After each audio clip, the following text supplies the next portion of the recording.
另外说到这个，我再举一个例子，说起来这个器官移植，包括这个刚才洪讲到的这些，我也是很有体会。这个2006年，我记得当时，有大概在天津泰达医院就心脏就肝脏就是移植科吧，还是就有37个阿拉伯人就是沙特人。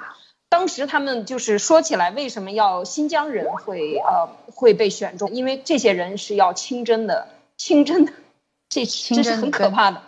对，清真的肝脏就是说是要这样的。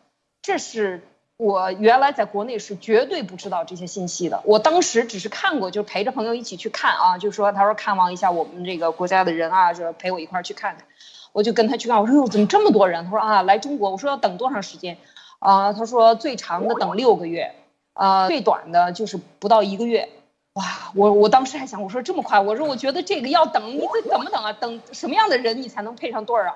就说这个按需来挣钱，按需来杀人，按需来作恶，这是多么可怕的一件事情。包括我们后来，原来我都不相信这个法轮功在说这个有多少人被杀。